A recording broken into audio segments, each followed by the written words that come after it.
Tertúlia. Boa tarde a todos. Hoje é dia 15 de agosto de 2013, é uma quinta-feira. Nosso verbete é de número 2750. Ele tem 8 páginas, 51 alogias e 23 máximos. E o tema de hoje é o temperamento autodestrutivo, da especialidade temperamentologia. Foi redigido aí pelo veterano já, professor Daniel Bertolucci.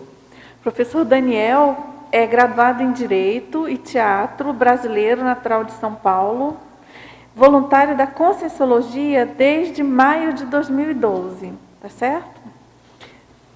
Bom, o temperamento autodestrutivo é a condição intraconsciencial enraizada e crônica, marcada por hábitos e comportamentos violentos, corrosivos, aniquiladores, devastadores, agressivos, imorais e cáusticos, capazes de causar danos, fissuras e patologias holossomáticas profundas em si e, em consequência, em outrem. Na pensenologia, a autopensenidade psicossomática, os bagulhos autopensênicos, os gatilhos retropatopensênicos, a extrasensibilidade, a retroalimentação patopensênica, a ruminação pensênica. O comando da manifestação consciencial fundamentado no temperamento autodestrutivo, a autodestruição social, as fugas da autoproexis, a necessidade de envolver-se em situações limítrofes, a dificuldade na aferição científica das ressomas resultantes do autotemperamento destrutivo, a propensão a acidentes, as doenças corriqueiramente desenvolvidas pelos hábitos de destruição, as doenças desenvolvidas em consequência da ilegalidade biológica, do modus vivendi da autodestruição. A viragem evolutiva servindo de exemplo, os grupos anônimos de ajuda, o apoio interassistencial às consins estacionadas no gargalo da autodestruição.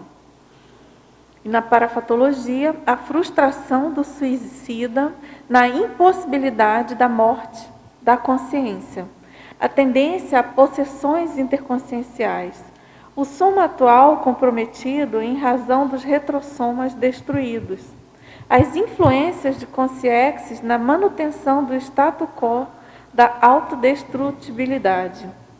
A melex anunciada, o curso intermissivo pré-ressomático dando recursos e estímulos para a reciclagem do temperamento autodestrutivo.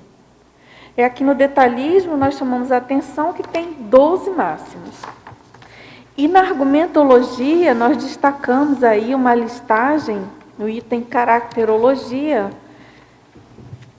na qual são apresentadas 100 características, tendências e traços simples ou complexos, identificáveis no temperamento autodestrutivo.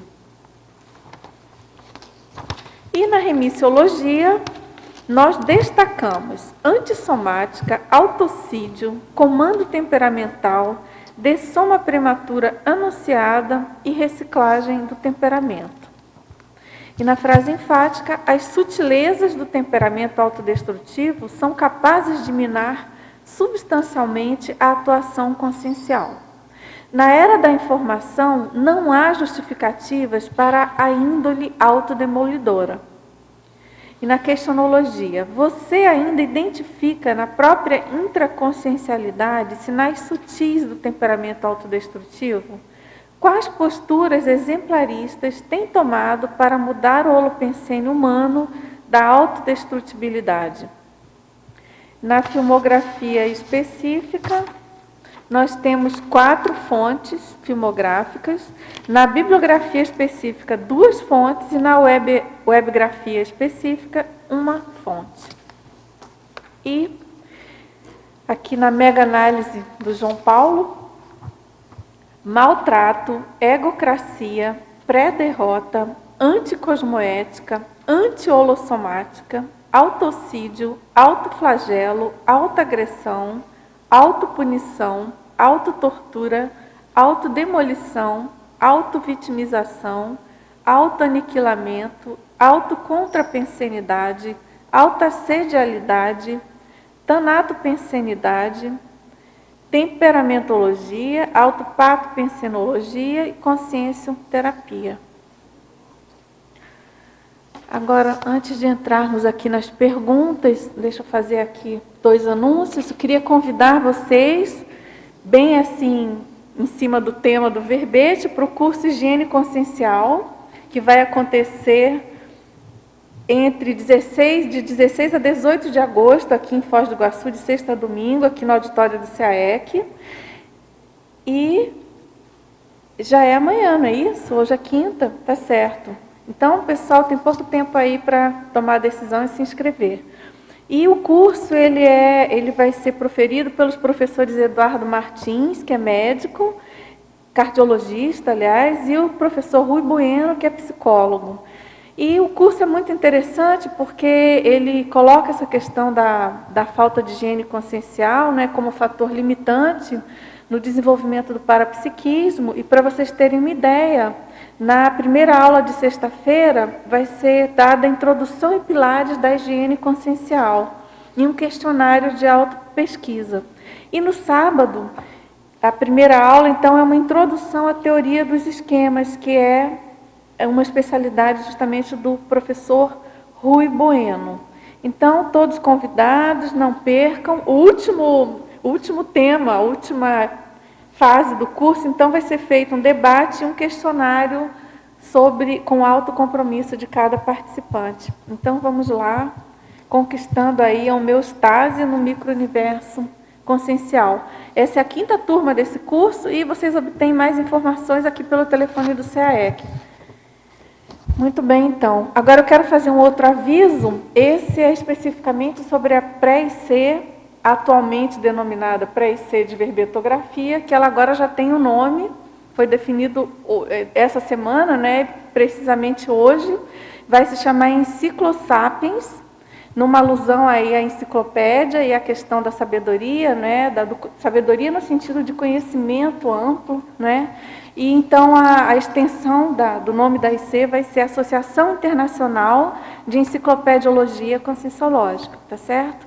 Então nós temos praticamente já quase 300 verbetógrafos neoverbetógrafos, né, que nós consideramos de certo modo todos os verbetógrafos, de certo modo, são, vamos dizer assim, voluntários dessa IC.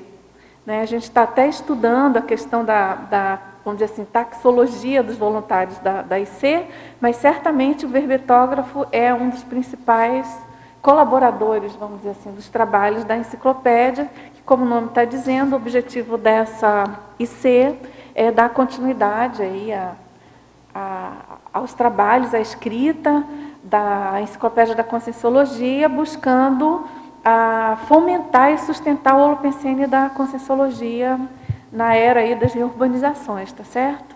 E também um aviso dentro desse assunto aí da IC, que nós estamos trabalhando na feitura, né, na elaboração aí da IC em si, junto à Unicim, mas já temos uma série de voluntários já atuantes, principalmente a equipe do curso, do programa Verbetografia e a equipe de revisores. Então, quem se interessar pelo assunto, o único pré-requisito é ser verbetógrafo. Você sendo verbetógrafo, você está convidadíssimo a participar dessa equipe.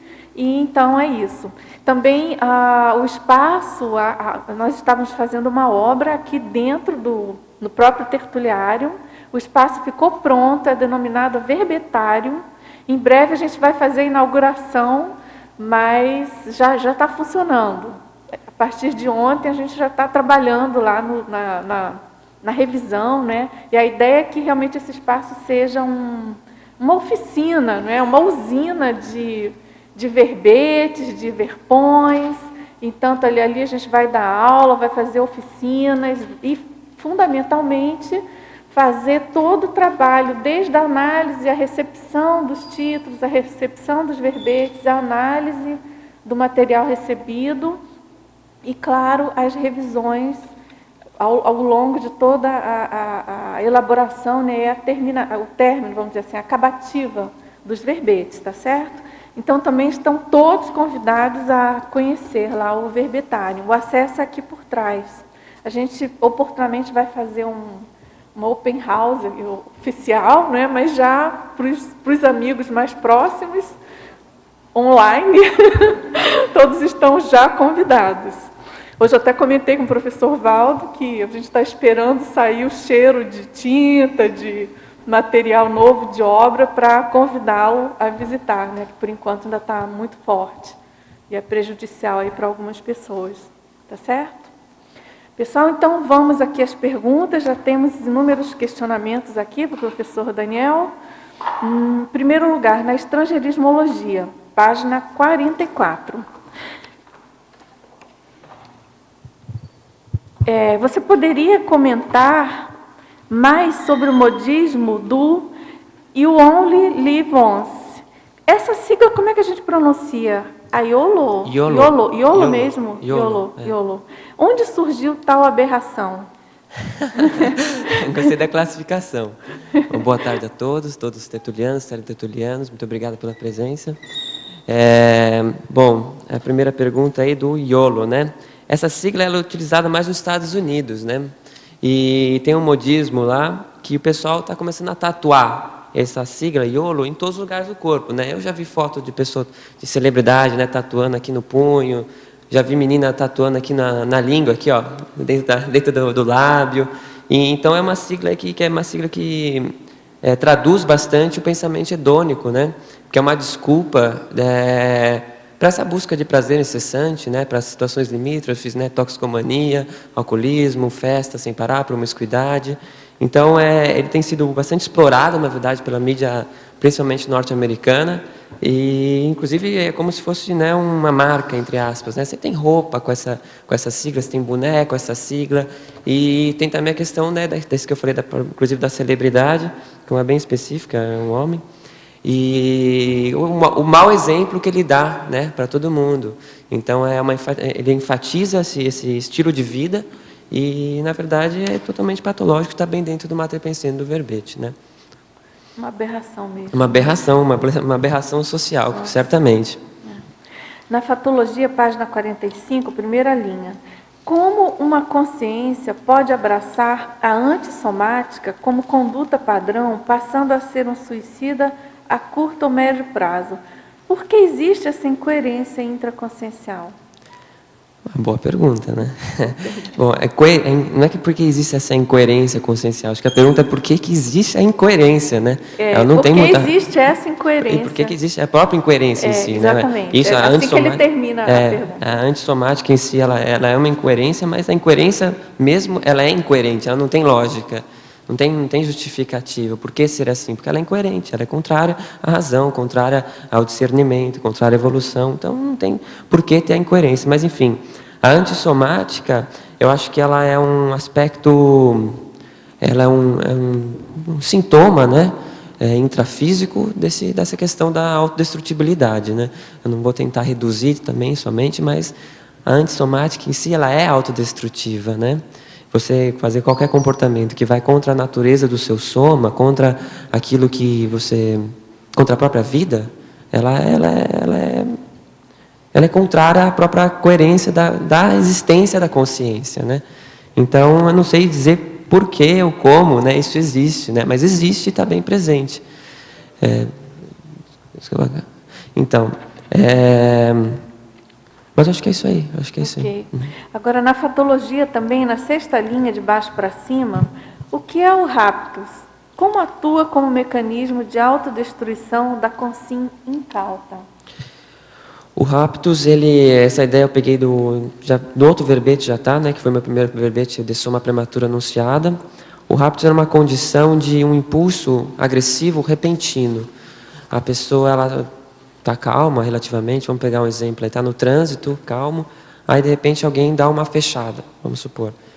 E a pessoa ela fica muito, muito, muito brava e começa a seguir a outra pessoa. E sendo que nessa perseguição pode ter um resultado de uma morte, uma morte da própria pessoa, da outra pessoa que ela está perseguindo, um atropelamento, um acidente muito grave. E isso a meu ver, pelo menos uma classificação bem clara do que seria o raptus, né?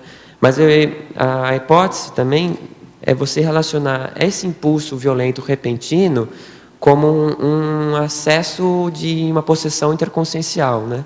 Que também, né, você tem esse impulso de violência muito grande e você não está sozinho, né? É uma hipótese, né, mas é bem clara, né? Ela é bem plausível. E qual que foi a outra pergunta? Foi o que era e o que mais? Como atua como mecanismo de autodestruição da consciência incauta? Bom, a consciência incauta, vamos pegar na questão do temperamento autodestrutivo, né? Ela tem, como uma forma, é um temperamento, aquilo que está no núcleo, aquilo que está dentro, e ele é como se fosse um mater pensene, inclusive é uma sinonímia, que é o mater pensene da autodestrutibilidade. Aquilo vai se exteriorizar na maioria, ou em quase todos, ou todos os comportamentos, manifestações daquela consciência. E o raptus, ele é um demonstrativo daquela violência que a consciência carrega dentro dela.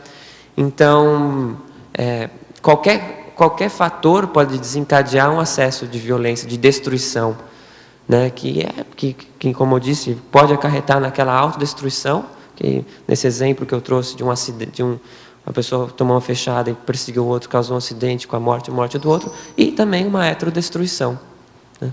A pessoa já tem baixa lucidez, nessa ocasião... E daí, o raptus é aquele momento que ela está sem atenção, incauta, total falta de consciência, e acaba acontecendo isso, né? Isso a gente vê comumente. Pessoas assim que... você fala, eu não pensei que ele faria aquilo. E a pessoa tem uma arma, um acesso de raiva e mata 3. Isso, porque ela é incauta, porque ela tem um acesso de raiva muito, muito grande e não se controla e exterioriza. Mas isso mostra a questão do temperamento autodestrutivo, né? Certo. Agora, ao verbetógrafo, você poderia falar sobre a sua experiência com o tema? Principalmente como fez ou faz para superar o temperamento autodestrutivo? Certo. Bom, então... Retomando, esse é o meu segundo verbete, né? O segundo verbete que eu apresento para a enciclopédia, e é o segundo verbete nessa linha. Do que eu falo do primeiro, que é o de soma prematura anunciada, são as causas exteriores, né, de uma raiz, né? E eu, ao longo da escrita daquele primeiro verbete, eu me perguntava qual seria essa raiz. Então eu cheguei numa classificação lá na perfilologia, que eu lembro, que seria a consciência autodestrutiva. Então... inclusive a minha ideia de fazer o verbete seria sobre a consciência autodestrutiva, só que eu pensei, não, melhor não. A questão é temperamento autodestrutivo, porque se é da consciência, ela já está em outras vidas. Isso já ultrapassa, então é uma questão já presente na consciência. A minha história com o verbete, se você quiser ver até mais a fundo, o primeiro verbete eu exponho bastante sobre a minha condição, sobre a minha trajetória de vida até agora, mas eu tenho um passado bastante... que teve a riscomania bastante presente, né? Principalmente na questão da moto, da motocicleta, e também a questão da toxicomania em relação à maconha. Também se eu pegar também a caracterologia que eu peguei ontem, quando estava estudando o verbete, e aqui salientei alguns fatores que eu via presente em mim, né? Que seria o meu autodestrutivograma, vamos supor assim, né? O que eu tenho de autodestrutiva, eu peguei na caracterologia e comecei a identificar lá o que realmente tinha em mim. Então, na verdade, a questão da riscomania, toxicomania e todas essas manias, elas para mim, na minha autopesquisa pelo menos, era a exteriorização de um fator interno, que, a meu ver, pelo menos nessa vida, tem muito a ver com a falta de sentido na própria existência. Então, eu buscava sentido na manutenção desse comportamento. Então, para mim, eu encontrava justificativas aparentemente bem lógicas de que eu gostava de estar perto da morte, né? Então, para mim, assim, qualquer situação, então eu falo, não, mas é isso mesmo, porque quanto mais perto da morte eu estou, mais vivo eu me sinto, porque assim, então, sabe aquela coisa, você vai alimentando essa ilogicidade, essa falta de racionalidade, e, na verdade, tudo porque eu acho que eu tinha um vazio muito grande, que foi, né, entre aspas, preenchido. Eu acho que, na verdade, a questão não é o preenchimento, nem, na verdade, a ideia correta, mas, enfim, pelo encontro com o paradigma consciencial, porque isso me deu sentido às coisas. Porque aí eu vi, poxa, peraí, não, a vida não é assim, né? A vida não é a busca pelo prazer incessante, né? A vida não é essa adrenalina constante, a busca não é esse padrão que eu vivo hoje em dia, né? Então, encontrando esse sentido, né, pela expansão que o paradigma consciencial dá para a nossa atuação intrafísica e também extrafísica, obviamente, eu acabei apaziguando esse vazio, esse niilismo, né, que eu tinha presente, né? Tanto é que ainda encontrei lá o Nietzsche para mim era assim, um filósofo, né? Não, esse cara sabe tudo, né? Então eu encontrei até a razão filosófica de ser, né? De ser autodestrutivo, né? Então eu acho que é mais ou menos por aí. Acho que ao longo do verbete eu vou me expor mais, mas se você quiser ir para a próxima pergunta, a gente pode seguir em frente. Vamos lá. E estender mais um pouquinho esse Vamos lá, assunto. Patrícia. Vamos lá. Sabe por quê, Daniel? Eu te acho uma pessoa super positiva, uma energia muito legal. Assim, você tem uma companhia muito agradável. Aí eu fico pensando, o que te leva a escrever esses verbetes? Eu te pergunto, você era assim anteriormente? Tinha essa mesma energia? Assim, isso talvez tenha também atraído muitas pessoas que hoje em dia você quer desdizer o que você falou, ou você mudou depois que você... Muito boa essa pergunta, Patrícia, muito boa. Eu acho que assim, né, antes dessa viragem, né, eu tinha essa mesma... Era uma casca, né? Hoje é a questão muito mais autêntica, né? Eu sou assim porque eu sou assim. Mas antes eu acho que era uma questão de uma defesa mesmo. O próprio bom humor que eu sempre tive, na verdade, era um humor mais patológico, era um humor mais negro, mais sarcástico, mais ácido. Então, eu tinha essa questão da aglutinação, dessa sociabilidade, mas ela é subversiva. Ela era altamente subversiva, porque eu defendia um estilo de vida. Eu defendia, não, porque é bom vivan. Então, vamos o quê? Eu estou aqui na vida para quê? Para ficar batendo cartão? Então ficar sofrendo? Não, eu quero curtir minha vida. Então, eu usava, né, do meu laringochakra para subverter essa realidade, né? Então, eu coloco, inclusive, na caracterologia a questão da subversividade.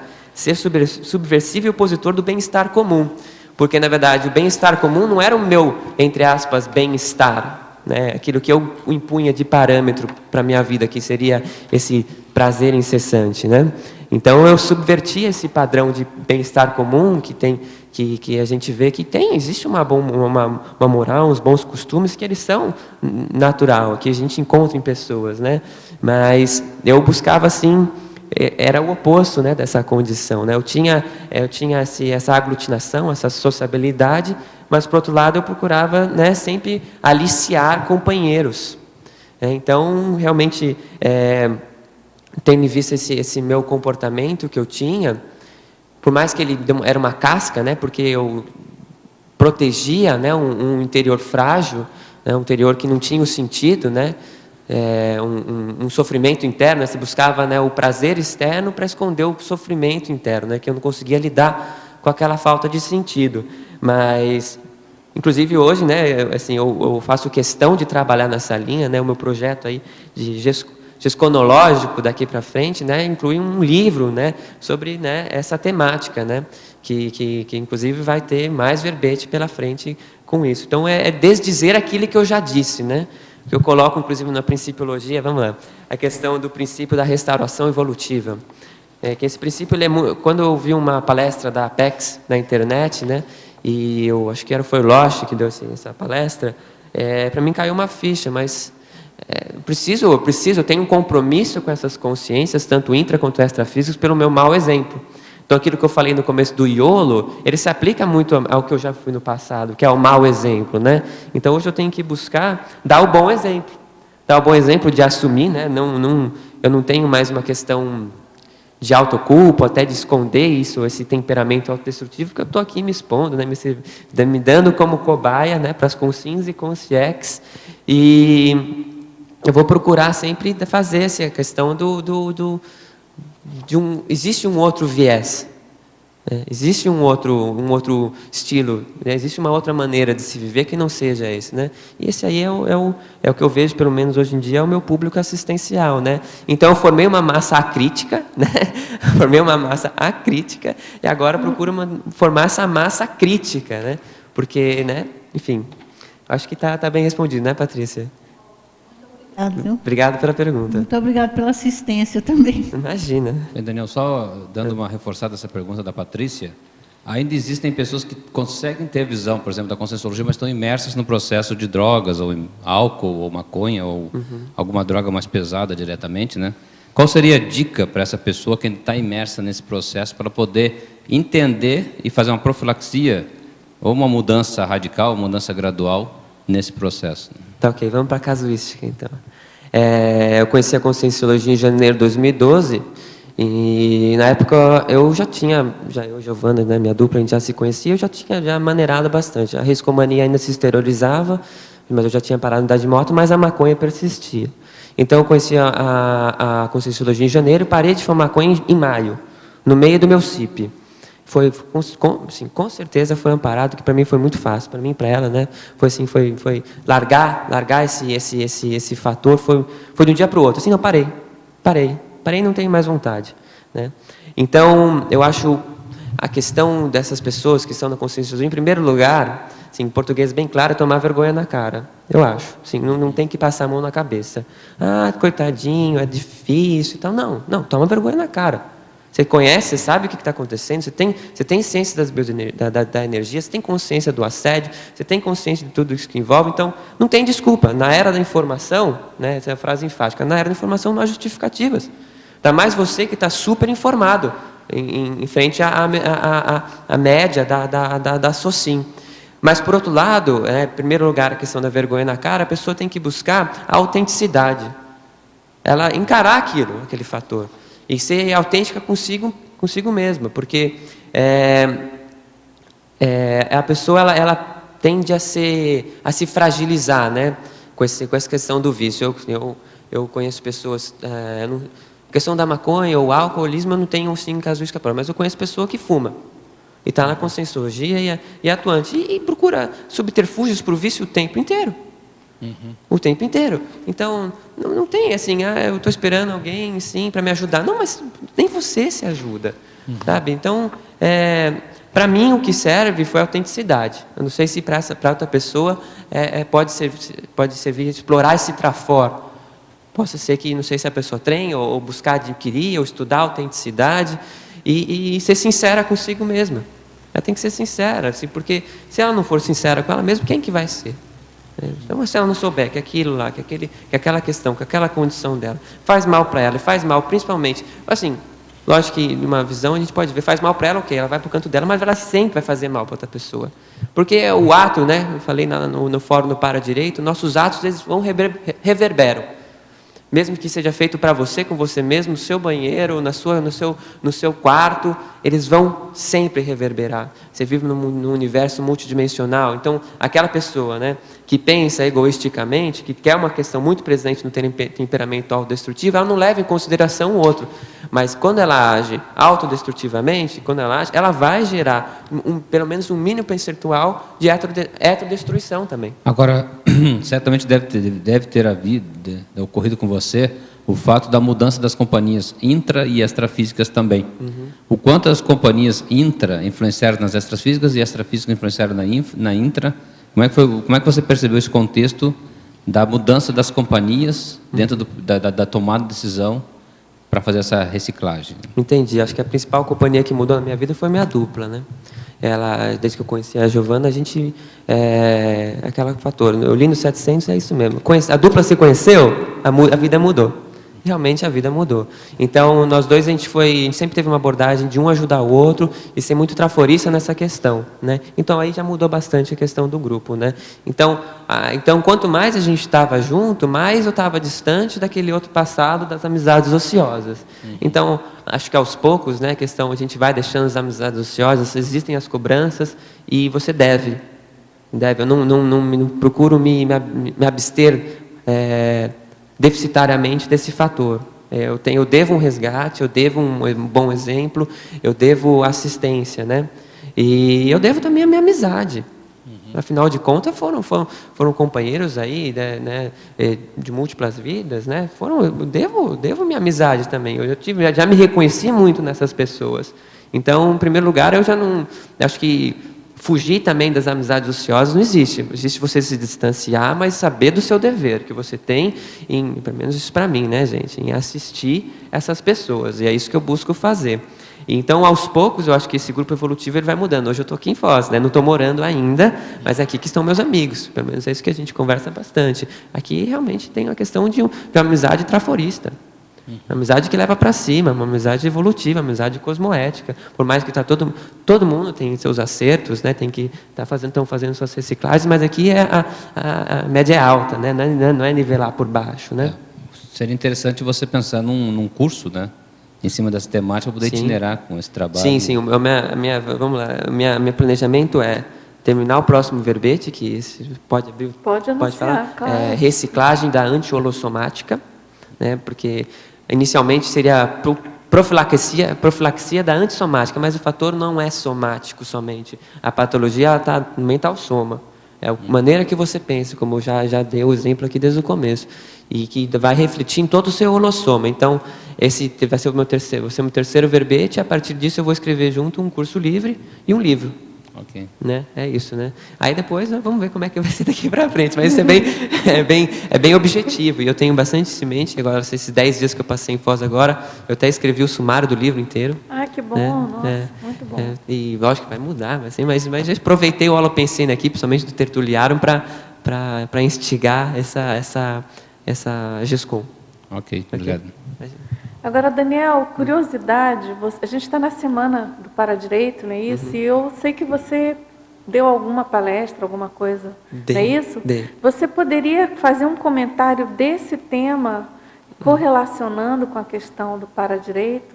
Você falou um pouquinho aqui do princípio, né, certo. que você colocou aqui. A restauração evolutiva que eu falei. Isso, o princípio da restauração evolutiva.Esse seria o principal link? Não ou somente. Você tem alguma? O que você poderia ampliar aí para a gente? Acho que o meu verbete ele está imerso no Paradireito. Ele é o Paradireito na prática, vamos por assim, né? Eu não estou estudando Paradireito diretamente aqui, mas eu estou aplicando. Eu estou aplicando o Paradireito. Então, existem vários fatores no verbete que eu inclusive gosto no estudo, eu pus conscientemente, né? Do Paradireito, por exemplo, a legislogia eu fiz questão de atingir o máximo, né? Porque as leis do cosmos nós estamos imersos, né, nessa paralegislogia, então é bom quis salientar 7 que tivessem relação com o verbete, né? Então, vamos trazer a questão da paralegislogia, né? Na fatologia eu trago lá uma numeração lá de 8 atos. Antissomático. Antissomático. A partir da linha... Quer ver? Peraí, deixa eu voltar aqui. No meio da fatologia, mais ou menos, não é isso? É isso. Mas eu só estende um pouco mais. É a partir da 12ª linha até a 21ª. Tenho aqui vários itens, não só sobre os atos, né? Mas que dizem respeito à antissomática. Então, se você pegar todos esses itens dessas linhas que eu falei, da 13ª, 21ª, eles estão relacionados às leis da biologia humana. Então, se você pensar no Paradireito, seria a ilegalidade perante as leis da biologia humana. Então, agora, outra lei que eu trouxe também, as leis da paragenética. Aí você pegar a parafatologia inteira, praticamente, você vai lá tudo que é contrário não, a consequência do comportamento contrário ao que seria a harmonia, a equalização de uma paragenética, né? Mas então, a manifestação, vamos lá, um item aqui, o soma atual comprometido em razão dos retrossomas destruídos. Isso é a aplicação da lei da paragenética. Vamos lá, tem mais um, vamos lá. Olha lá. As alterações patológicas da paragenética resultando em neossomas defeituosos. Então, isso é uma lei, a lei da paragenética, ela existe. Você tem a manutenção, né, de você ter, por exemplo, você é alcoólatra por diversas vidas seguidas. É bem possível, né? Eu não tenho uma casuística clara, né? Mas se alguém quiser aqui expor, de uma pessoa que foi alcoólatra várias vidas, e essa vida e ela tem um estômago extremamente delicado. Não tem razão, às vezes, porventura, ela sofrer de úlcera, sendo que ela nem bebe nessa vida. Mas em razão dela ter bebido muito, ter tido esse comportamento, essa manifestação em outras vidas, o atual soma dela já está comprometido. A própria questão também de por exemplo, a pessoa nasce, não é né, categórico isso, a pessoa nasce com problema pulmonar. Então é bem possível, né? É possível, é uma hipótese de que ela tenha tido inúmeras vidas com fumo, com tabagismo, ou até a questão a gente pode ir expandindo, né? A gente pode ir indo, a questão das drogas, a própria questão por exemplo, a facilidade, às vezes, você ter uma descoincidência patológica, às vezes isso pode se manifestar nesse corpo, né? Porque a droga, por exemplo, ela é uma descoincidência patológica, extremamente patológica. Então, às vezes, você vem nesse atual soma com essa debilidade, né? Com essa patologia. Então, e a questão agora questão do para-dever, né? Que a gente fala do para-direito e do para-dever. Então, eu tenho o para-dever interassistencial de refazer aquilo que eu fiz de errado. Esse é bem claro. Então, isso é aplicação, esse verbete, todo esse planejamento gesconológico que eu abri para vocês, é a aplicação desse para-dever interassistencial. Né? Está claro, Dulce? Está bem claro, muito bom. Você queria perguntar? Não. Então, vamos lá, o verbetógrafo. Na página 44, quarta linha, favor falar sobre os tanatopensenes e a tanatopensenidade. Como podemos identificar esse tipo de pensene em nós ou em outras pessoas? Bom, quando eu coloquei a tanatopensenidade, eu refleti sobre isso e cheguei a um ponto de que a tanatopensenidade ela não é nosográfica em si. Pensar sobre a morte não é um comportamento nosográfico em si, mas existe uma grande diferença daquele estudo aplicado da morte, ou a própria compreensão do processo da morte, do que o destaque e a supervalorização desse processo. Então, como eu dei de exemplo aqui no começo da tertúlia, toda vez que eu tinha um comportamento, né, riscomaníaco principalmente, eu pensava sobre a morte. Eu pensava, então, porque eu gostava de estar perto dela. Então, uma busca incessante para essas situações limítrofes, né, que sempre envolve a questão da morte. É a busca pela morte, a busca pela morte. Eu quero experimentar, né, essa sensação de estar perto dela. Eu quero me testar. Então, isso é uma tanatopensenidade, né? Inclusive, a tanatopensenidade patológica, por exemplo, da filosofia... De uma classificação da filosofia do que seria até o existencialismo patológico. É um pensamento excessivamente supervalorizado da morte, a não compreensão do processo da morte. E isso seria um exemplo da tanatopensenidade, né? Está claro? Está claro. Acho que ficou bem. Você quer perguntar? Na página 46, efeitologia, você pode falar um pouco do efeito autodestrutivo da negação da realidade multidimensional? E aproveitar também, perguntar como que foi assim, esse reconhecimento da realidade multidimensional, como que isso catalisou ou ajudou na sua reciclagem? Tá, ok. Eu acho que eu já falei um pouquinho sobre isso. Não falei sobre o item em si, mas já adentrei nessa temática, né? Bom, negar a realidade multidimensional. Agora, para expandir o exemplo que eu trouxe, eu lembro que quando eu fumava maconha, de repente vinha esse impulso. Vinha esse impulso.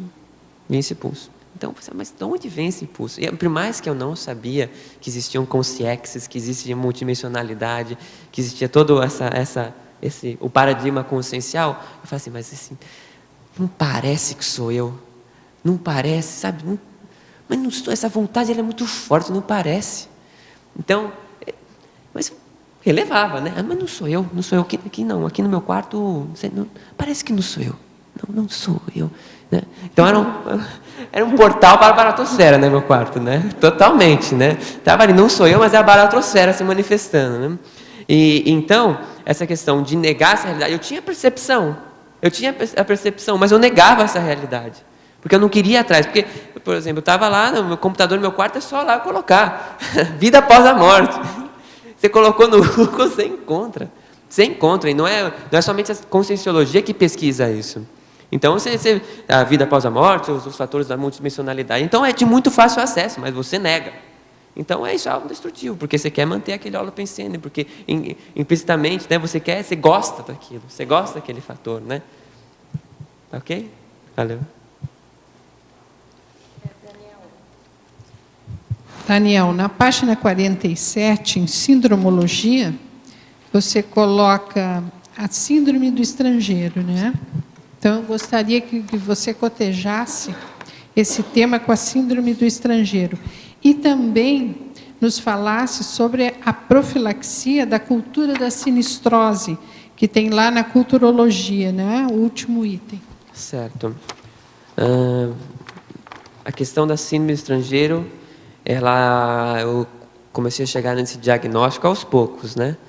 Mas, inclusive, eu já até falei com a Malo, né? Muitas das pessoas que vieram numa mesologia que não é inteiramente cosmoética, né? Que não tem esse passe livre para o conhecimento do paradigma consciencial, eles apresentam algumas manifestações da síndrome de estrangeiro. Então, ao longo da minha vida, eu passei por diversos grupos e sempre tentei me encaixar num grupo. Então, você sempre está procurando algum fator. E, analisando hoje em dia, um denominador comum com o grupo, né? Então, passar por vários grupos e não encontrar esse denominador comum, a meu ver, pelo menos, é um diagnóstico de uma síndrome de estrangeiro. Por exemplo, hoje eu estou fixo nesse grupo, né? Fixado nesse grupo, né? Mas eu encontro um fator comum. Eu encontro, porque aqui eu dialogo com muito mais pessoas, né? Estou dialogando aqui com um monte de teledetoriano, estou dialogando com todos vocês e conheço muito mais gente aqui e tenho uma questão, esse denominador comum, esses valores em comum, né? Então, parece que o estrangeiro que eu era antes, agora eu não sou mais. Então, eu acho que mais ou menos a questão do símbolo estrangeiro é por aí. Essa procura pelo seu grupo e esse não reconhecimento que você faz até que você realmente chegue aqui na questão da conscienciologia, né? Porque na questão do paradigma consciencial, da multidimensionalidade. E a síndrome estrangeira ela é muito interessante na questão da fragilidade que isso representa para a consciência, né? Não encontrar o seu grupo, pelo menos para mim, aconteceu dessa maneira, fez com que eu buscasse esse reconhecimento e buscasse fatores, reconhecimento, e esses fatores, frente à cultura, à mesologia, eles são o nivelamento por baixo. Então, busquei correr de carro, busquei andar de moto rápido, busquei usar a droga, busquei a promiscuidade, busquei as festas, né? E fui buscando tudo para tentar me encaixar em algum lugar. Alguma coisa eu tenho que me encaixar em algum lugar. Mas dentro de mim, quando isso começou a se revelar, eu tinha uma certa noção de que eu era diferente. Não, peraí. Alguma coisa não batia, porque alguma coisa não encaixava. Eu tenho essa diferença. Eu falei, não, mas as pessoas são diferentes. Diferentes de mim, não encaixa, não vai. Mas eu insistia insistia. Então, e agora, indo na questão da segunda pergunta, a cultura da sinistrose, eu também fiz uma questão de atingir o máximo na culturologia por um dos vieses que eu busquei nesse verbete, que é a questão do aspecto social e cultural da autodestruição. Então, a sinistrose, né, esse pensamento para baixo, pessimista, né, sensacionalista, catastrófico, né, ele é um sintoma, uma exteriorização desse temperamento autodestrutivo social, né? Então, é mais ou menos por aqui que eu tentei encaixar. Tá certo? Imagina. Daniel, Oi, na página 45... Cristina. Não, vai lá, Cristina, pode fazer. Na página 45, fatologia, na sétima linha de baixo para cima, a auto e heterotortura. Tá. Tem um item aqui na caracterologia, 2 itens, na verdade, vamos lá, vamos ver que item que é. O item 89, 71 e 89. Não, só estou fazendo um cotejo aí, estou pegando aí, que seria o sadismo e o masoquismo, né? Sim. Agora entendi. É a questão de você explorar a fraqueza. Por exemplo, a questão da autotortura, você ficar explorando a sua fraqueza e você ficar supervalorizando esse fator. O autoflagelo, a autoculpa, esse sofrimento, essa autopenitência, né? Se for na enumerologia, tem uma listagem de 7 que estão bem claros a questão desse comportamento, desse autocastigo que você busca te dar, porque a pessoa se sente fracassada e ela se tortura e ela acha que ela está errada e ela né? Não tem muita lógica, né, gente? Autoimposto. Não tem muita lógica isso. E a heterotortura é a exteriorização desse comportamento, né? Esse castigo para com o outro também é uma demonstração desse fator da autodestruição. Você punir o outro, ter um prazer com a dor alheia, né? Esse sadismo doentio, né? Não existe sadismo sadio, acho, né? Então todos os sadismos são doentios, eu acho, né? Então, você acha pleonasmo, né? que isso tem relacionamento com a tanatofobia ou a Tantofilia, isso, tantopensinidade. a tanatopensenidade? Tem sim, porque eu acho que todo verbete ele está interligado. O que tem em comum seria a autodestruição.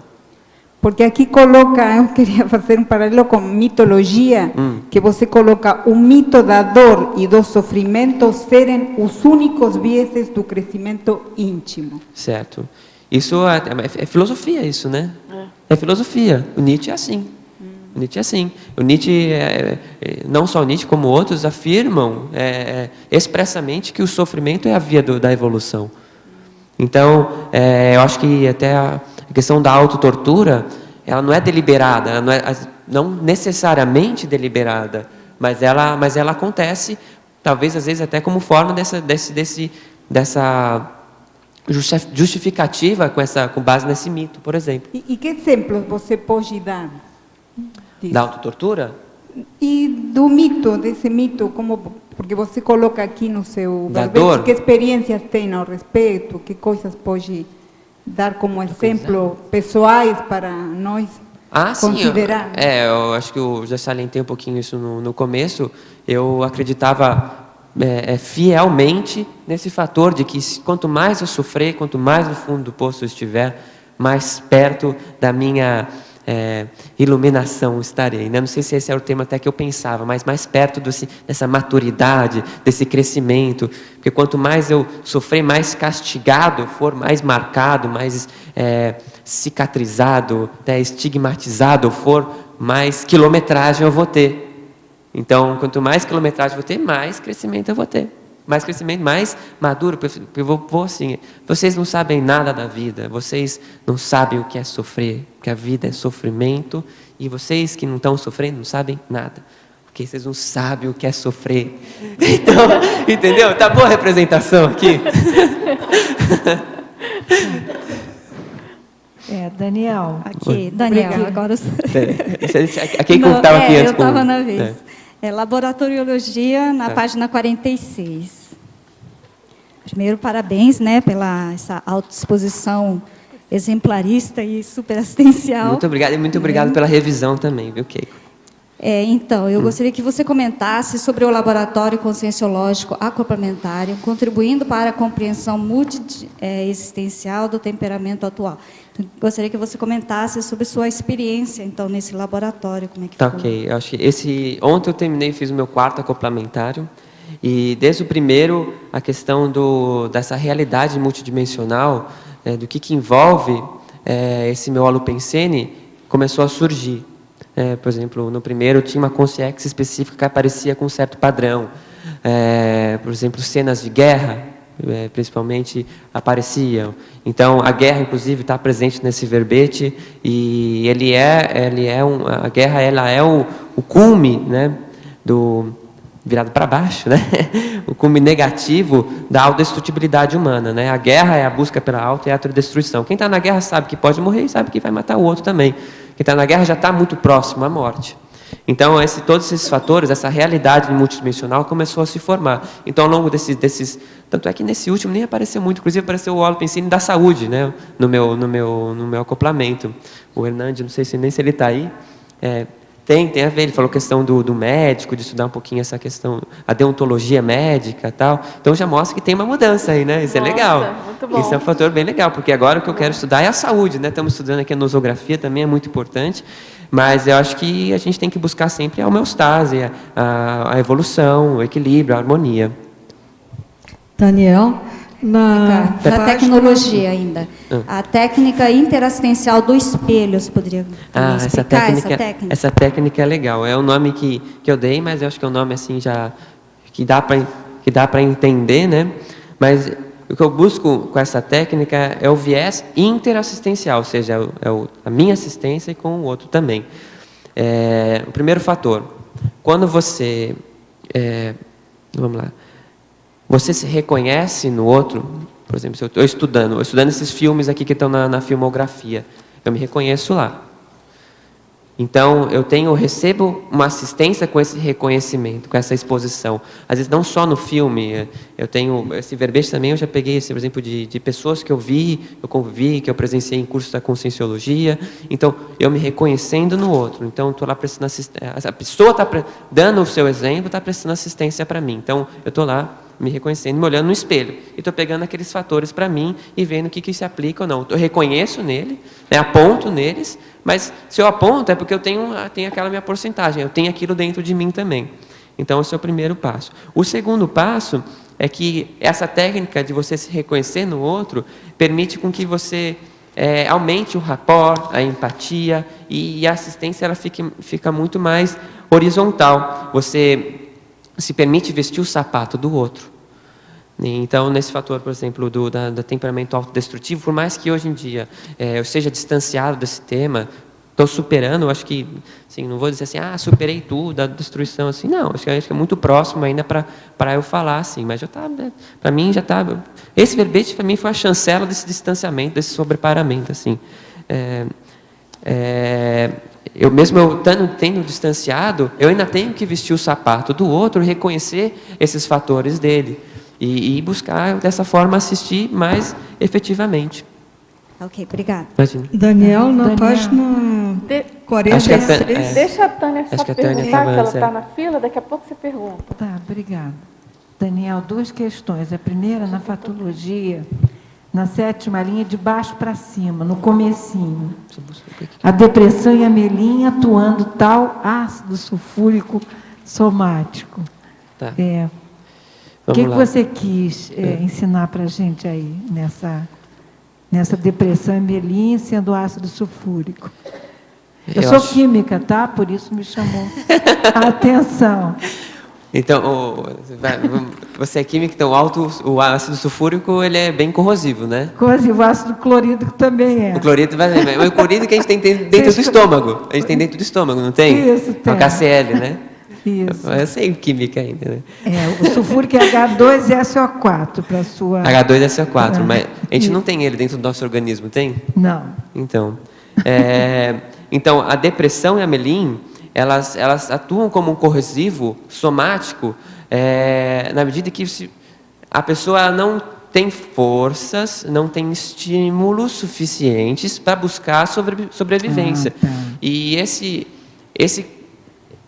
fator, ele acaba corroendo e comprometendo o soma. Os próprios antidepressivos, eles danificam o cérebro, né?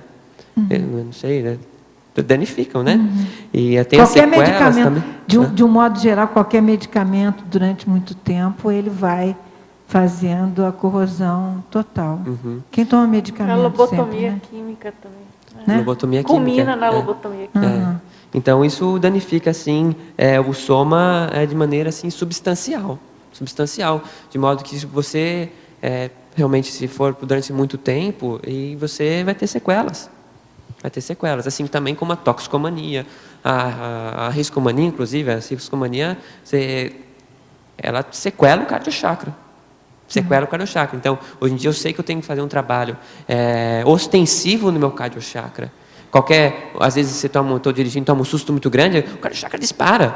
Porque eu não quero mais vivenciar essa realidade. Antes não, antes é como chama? Aquela anestesia somática que não permitiu sentir nada, mas hoje em dia eu sinto o cardiochakra. Então ele aparece bastante na minha manifestação. Isso vem em consequência desse emocionalismo irracional que é a riscomania. Eu achei ótima a metáfora. Agora, uma outra questão é na teoriologia, na outra página, 46. Está na primeira linha, no finalzinho. A teoria do endividamento egocármico, levando a consciência à bancarrota evolutiva. Desenvolve aí a sua ideia, por favor. Tá, ok. Essa teoria, assim, o exemplo mais crasso dela é o suicídio. O suicídio, a pessoa está em débito egocármico. Ela está em débito, assim, evidente, notável, inescondível para com ela mesma.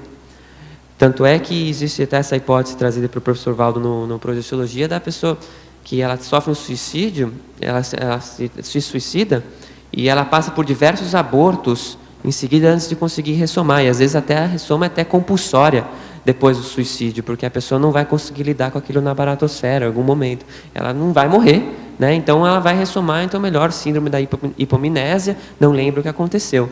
Então, esse fator autodestrutivo, como ele é alto, você fica em dívida para com você mesmo, em primeiro lugar, né? Então, a reiteração, a manutenção de vida, sobrevida, com esse temperamento, inclusive com inúmeras vidas que às vezes a pessoa tem de suicídio em seguida, você está em bancarrota com você mesmo. Né? Ficou claro, Tânia? Tá ok, muito obrigada. Cristina, deixa a Cristina agora, aí você vai. Na página 46, na ciclologia, eu queria que tu comentasse os 3 ciclos, principalmente o último. Certo. Bom, o primeiro ciclo, ele é um ciclo que eu faço uma analogia aqui com o primeiro crescendo, que é o crescendo nosográfico, insegurança, autoculpabilidade, autoflagelo, e com o último trinômio, o trinômio insegurança, pré-derrota, fracasso. Ele é um ciclo que, por ser ciclo, se repete, né? De que a pessoa ela cria aquela expectativa, então a expectativa mesmo faz com que ela se frustre, porque ela tem a questão da fantasia. A fantasia é um fator muito presente no autodestrutivo, no temperamento autodestrutivo, tá? Inclusive na caracterologia. Ela cria um enredo imaginado, fantasioso, criado, para que aquela realidade, né, pelo menos ela já não sofra, né, de antemão, diante de uma possível pré-derrota, uma possível derrota. Então, ela se frustra, porque a realidade não é como ela fantasiou, como ela criou. Aí ela se depara com o fracasso. Se deparando com o fracasso, ela se culpa, porque ela vai falar, nossa, como eu fui idiota, como eu sou burro, né? Eu fico assim, eu sou assim mesmo. Né? Então, essa culpa, ela gera essa penitência. Não, mas eu mereço ser assim, então é assim. Autoflagelo. Né? E, bom, o segundo ciclo, que é o ciclo circadiano desregulado, ele é uma exteriorização somática, né, da autodesorganização consciencial. Então, a pessoa é tão desorganizada, tão caótica, intraconsciencialmente falando, que até o ciclo circadiano dela, né, o acordar, o ir ao banheiro, a fome, todos esses fatores, né, que estão envolvidos nesse ciclo diário somático, estão desregulados. Então, a pessoa não tem um sono regular, a pessoa dorme mal, não tem sono, tem insônia, acorda tarde, prisão de ventre, ela até pode ter intestino desregulado, ela não tem essa organização procedimental, né, que até o professor Valdo falou cedo, né? Quantos procedimentos você tem até do momento que você levanta a cama até ir ao banheiro? A pessoa não tem essa organização existencial. Então, esse ciclo é apresentado completamente desregulado. Não que todo ciclo circadiano desregulado seja uma exteriorização do temperamento autodestrutivo. Lógico que existem momentos da sua vida que realmente você fica um pouquinho ali, tá se ajeitando a nova realidade. Às vezes você comeu alguma coisa e não te fez bem. Isso apresenta pode desregular esse ciclo, mas não necessariamente se encaixa. Mas é que Se a pessoa não tem essa regularidade funcional, biológica, assim, reiteradas, presente na vida inteira, por exemplo, até na própria mesologia do Grupo Karma, por exemplo, pode ver isso muito no Grupo Karma. Todos do Grupo Karma acordam tarde, não tem hora para comer, não tem hora para fazer, não tem hora para fazer nada. Então, isso mostra, talvez, ali que tem uma raiz, tem um temperamento autodestrutivo. E, bom, esse último ciclo, o ciclo de adversidade autoimpostas, é um ciclo que é o da autossabotagem. Então, a pessoa mesmo, no processo que ela sabe, né, ela sabe, por exemplo, a pessoa ela quer parar de usar droga, mas ela não se desfaz da droga, não joga fora, deixa ali em fácil acesso, ela não... Então, ela vai se auto-sabotando. Então, mas ela fica olhando lá, droga, ali, vai usar. Isso é uma adversidade autoimposta. Isso é um fator de autossabotagem. Isso vai se repetindo. Então, qualquer fator, por exemplo, aí a pessoa ela perdeu um emprego, por exemplo, por causa do alcoolismo. Então, ela está buscando, ela sabe, tem já ciência da doença dela, mas ela não consegue superar. Aí ela arranja uma entrevista de emprego para ir no próximo dia, no horário da manhã. É às 9 horas da manhã. Mas, como ela tem essa doença, ela não tem horário para dormir, para acordar, e ela mesmo se sabota. Ela mesmo cria uma adversidade e não levanta. Ah, não vou. Então, ela mesmo criou. Tem alguém? Tá certo? Daniel. Oi, Sofia.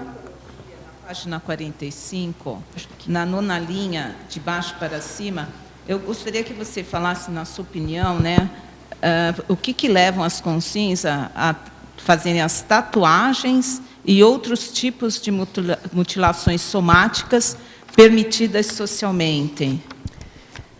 O que leva a pessoa... Bom, o que leva a pessoa, eu acho que é a burrice. É que eu passei por uma experiência... A imaturidade. A robotização, o acriticismo, como que é? Autocomprovação, a baixa autoestima, todos esses fatores, né, que você busca um processo daquele dominador comum com a sociedade, de reconhecimento com a sociedade patológica. Hoje o professor Valdo falou uma coisa bem interessante assim: se você está num grupo patológico e aplaudido, você é tão patológico quanto eles. Então, vai lá, então a pessoa faz uma tatuagem, aí o pessoal gostou da tatuagem dela, nossa, tatuagem linda, dragão nas costas inteiras, super, nossa, que maravilhoso, olha a minha aqui, olha o piercing que eu fiz, olha aqui. Daí a pessoa ela vai lá e escreve iolo, né, aqui no lábio, não sei, não tem explicação. Realmente racional não tem, pelo menos. Não tem. Eu acho que realmente não tem, porque eu passei por uma experiência dessa com um colega de serviço, né, um rapaz novo, bonito, uma pele bonita e tudo mais. Ah, porque eu vou fazer uma tatuagem. Mas, fulano, por que você vai fazer isso? Ah, mas eu ainda estou pensando, porque meu pai falou para não fazer. Eu falei, então, seu pai já está até te orientando nesse sentido, não sei o quê. Aí os demais, mas, Sofia, se ele quer fazer, deixa ele fazer, não sei o quê. Pronto, aí perdi, né? Porque, na verdade, isso é um falso moralismo. Dentro de uma semana vem ele tatuado. Eu falei, não acredito. É um falso moralismo. Ah, por que você é assim? Nossa, que quadrada, que careta. Careta. Careta para mim é outra coisa, é cara feia, né? Não é isso aí, não. Agora, eu queria que você também falasse um pouquinho, na 4ª linha, na fatologia, de cima para baixo, o que você quis dizer? A insuficiência nos laudos técnicos e certificados de óbito. O que são essas? É fatologia, página 45. Bom, nesse sentido, acho que é interessante, pessoal, se tiver curiosidade, ler esse artigo que está na Webigrafia, ele é de fácil acesso, chamado Autodestruição Humana. Ele é um artigo já um pouco antigo, mas ele serviu para mim como uma fonte assim, bem substancial para escrever o verbete. Então, esses dois autores trazem essa falta de especialidade, né, por exemplo, mais fácil para a prática, né? Por exemplo, a pessoa morreu por conta de uma overdose, mas no laudo de óbito dela, no certificado de óbito, está dito que ela morreu por insuficiência cardiorrespiratória. Isso é extremamente impreciso. E no processo, por exemplo, uma pessoa jovem, que ele estava lá falando na questão de dessomas, inclusive de mais jovens, né, de tal faixa de idade, você não consegue analisar socialmente, né, o grupo, ou aquele, sei lá, o comportamento dos jovens de determinada cidade, de determinado país, porque você não tem essa acurácia, esse fator que poderia trazer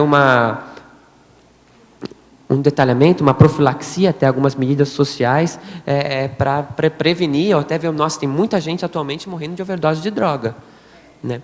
Então, pior ainda é você ter overdose de droga, já é um fator, mas pior ainda, você tem inúmeras dessomas que são decorrentes do temperamento dessa autodestruição humana, que é que o artigo usa, que você não tem como chegar e compreender, porque a medicina convencional, principalmente nessa questão dos certificados de óbitos, ela se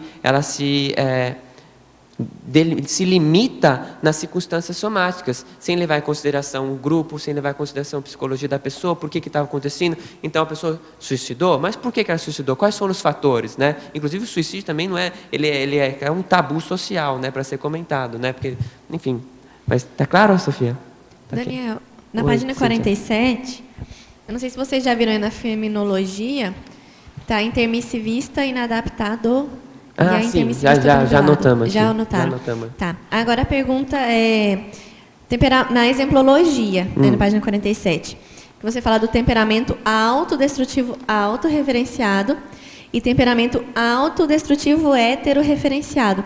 Você pode explicar? Eu fiquei em dúvida, assim, pelo temperamento autodestrutivo ser heterorreferenciado. Tá. Isso acho que foi o ponto de partida do verbete foi esse. Esse megapensene que está na primeira linha, que é o autodestruição gera heterodestruição. Não quero ser generalista, mas partindo do ponto que nossas ações vão sempre reverberar, algum nível de heterodestruição você vai gerar com a sua autodestruição. Então, inclusive esse termo auto e heterorreferenciado eu tirei desse artigo que eu estava comentando aqui, que é muito interessante, que ele também traz a questão da exteriorização, do homicídio como uma forma de autodestruição humana, tanto pelo fator social, tanto como pelo fator individual também. A pessoa tem tanta raiva que mata o outro, e também pela questão do holopensene da autodestrutibilidade humana. E aí, se for pensar em questões de para-direito, realmente, né? Um homicídio é uma autodestruição, né? Ele é uma destruição, e pior ainda é o binômio homicídio-suicídio, né? Que daí é tudo, né? Aí foi geral, né? Antes de morrer, eu vou levar todo mundo junto comigo, né? Então é pior ainda, né? Daniel, aqui no ar. É o seguinte, eu queria fazer a seguinte pergunta: há alguma diferença entre o ex-drogado ou ainda drogado, né? Que geralmente são ainda potencial, entre a maconha e a cocaína? Tem alguma gravidade no sentido assim, uma é pior do que a outra, uma tem mais abstinência que a outra, uma precisa ser internada, a outra não? Você podia a primeira parte da sua pergunta foi, não existe ex-drogado? Não, tá. Há alguma diferença entre o drogado apenas que tenha usado a maconha o drogado que chegou à cocaína? Tem alguma diferença nesse sentido de recuperação? Olha, isso aí seria melhor até perguntar para uma pessoa, para um médico, alguma coisa assim, que trabalhe mais com isso, mas a gente sabe, né, do estudo que eu fiz, a cocaína é muito mais forte. No entanto, a maconha é aquela droga que parece que não faz mal, mas faz muito mal também. Então, a cocaína pode ser até mais fulminante, mas os usuários de maconha, por exemplo, você vê aí pessoal que usa 30, 40 anos, 50 anos e acha que não é viciado até hoje. No seu caso, ele precisou ser internado, né? E outra coisa que a Giovana aqui falou aqui, não é simplesmente, o problema não é a cocaína, não é a maconha, sim a pessoa, né? É a pessoa. Por exemplo, eu tenho um caso de um sobrinho meu que ele parece que usou um período e abandonou, dizem que abandonou, eles mentem pra caramba. E teve um problema também de separação. Isso culminou para outros desvios. Por exemplo, ele começou doar as coisas. Ele tinha um emprego, começou a abrir mão para outro, o trabalho que ele tinha, ele não quis mais pegar, e o aluguel onde ele morava ficou tudo atrasado. Então hoje o pai está pagando e o pai está disposto a interná-lo. Ele tem um pouco de resistência, é claro, porque geralmente eles são resistentes um pouco. O que você acha? Que uma coisa puxou para a outra. Puxou, exatamente. Quer dizer, ele estava frágil pela situação e acabou tendo, vamos dizer assim, teve outro agravante. E qual que é a sua pergunta? Não, minha pergunta é, nesse caso, a saída seria internar mesmo, né? Eu acho que... Porque sim, mas eu acho que a internação tem que vir até antes, né? Até antes. A pessoa não precisa esperar chegar no fundo do poço para ser internada. Pelo menos é assim que eu penso, porque o fator, ele está ali. Ou a pessoa vai ter muita força de vontade e muito amparo, como eu tive, né? Mas porque eu fumava maconha assim, pelo menos umas 3 vezes por semana, 4 vezes por semana. Era um hábito hein? Tem que ser ao hábito, né? É muito comum para mim. Então, para mim, não tinha por que parar. Mas a não ser que você realmente tenha essa viragem e essa força, porque geralmente a pessoa ela se enfraquece muito perante, inclusive, os assediadores extrafísicos. Sim, é o caso dele. Seria um caso de internação. O professor Valdo, ele defende bastante a questão da internação compulsória, né? Tem casos que não tem jeito. Inclusive, ele tem afinidade com as ideias aqui, quis vir para cá. Eu digo, olha, acho que primeiro tem que falar com seu pai sobre você se internar. Mas nem chega, a pessoa não chega. Não chega porque... até que ele quis, mas só que ele vinha, passava uns dias e voltava para casa. Como? Porque não fixa. Não fixa. O amparo não chega, ele pode até chegar em alguns momentos. Eu coloco até a interação... Aqui na interaciologia, tem a interação penosa com sim autodestrutiva amparador. Nossa, como deve ter dificuldade para o amparo chegar perto dessa consigna. Agora vamos lá, tem várias perguntas aqui, Daniel. Ao verbitógrafo, na pensenologia, penúltima linha, você pode nos explicar sobre os gatilhos retropatopensênicos? Tá. Essas duas expressões aqui, eu acho que eu posso até falar junto, porque elas se complementam, né? São os gatilhos retropatopensênicos e a extrasensibilidade à retroalimentação patopensênica.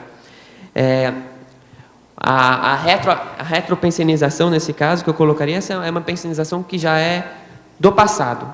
Ela já foi sua, às vezes até as sinapses ali estão meio obsoletas, gastas, você nem usa muitas parasinapses até, no seu paracérebro, não estão ali muito usadas, mas elas estão ali presentes ainda, a raiz delas estão ali. Então, devido a você ainda possuir aquela para-retrosinapse, né, obsoleta, algum fator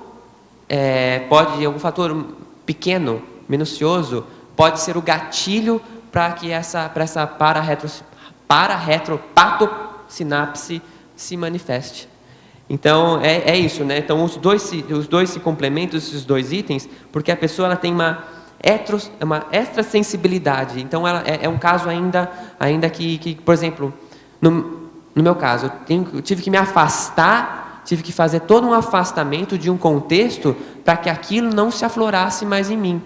Então, eu tinha ainda, assim, às vezes eu ainda não tenho autonomia de chegar em um certo lugar, não estou com toda essa minha fissura consciencial fechada, curada. Às vezes eu não tenho ainda autonomia para estar lá se eu somar hoje, às vezes não sei, ou até hoje fazer uma projeção consciente ali para resgate na baratrosfera para assistir esse público, porque eu posso ainda me afinizar com aquilo. Mas eu acho que só a consciência disso já tem um certo nível de proteção. Agora, na fatologia, página 45, sexta linha, por gentileza, falar sobre o arrependimento pós-surtos de autodestruição. Certo. Então, vou tentar ser mais rápido aí, porque tem bastante pergunta, né? Mas tem tempo ainda. Tá. E tem um mega pensene aí, trivocabulário, que a Cristina Vicentim trouxe no Fórum do Para-Direito, mas, se não me engano, ele é do professor Valdo, que é arrependimento, 2 pontos. Discernimento posterior. Então, eu acho que você tem um surto de autodestruição, seja tendo um acesso de riscomania, seja tendo um acesso de toxicomania, uma overdose, ou se acabou na festa, e o dia seguinte você está com aquela ressaca, não só energética, mas como moral. Ressaca moral, né? Ela dói, né? Porque a pessoa ela compreende aquilo, o que ela fez, que estava completamente equivocado, foi patológico, ela se sente mal com aquilo, mas ela tem um discernimento, ela sabe que ela errou. Então, é mais ou menos isso, a pessoa tem um surto, tem assim acesso, joga tudo para o ar e vai lá e faz inconsequentemente. Aí depois ela se arrepende e fala, caramba, puxa, né? Então. Agora, na fatologia, também página 45, quinta linha. Favor de explanar a respeito do conluio autodestrutivo social decorrente da falta de cuidado ao ser humano. Certo. Essa ideia aí também desse artigo que eu salientei, que está na epigrafia, seria essa questão da falta de cuidado para com o ser humano, com o outro, essa indiferença, essa apatia para com o ser humano, ele é um fator que demonstra, sintomático da autodestruição social.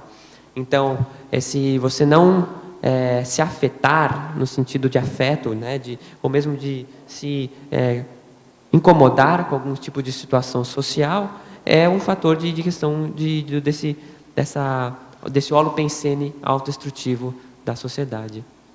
Agora, também na fatologia, página 45, sexta linha, de baixo para cima. Favor explicar sobre o item a raiz autodestrutiva do portador de armas letais ou não letais. Certo. A pessoa que porta armas, ela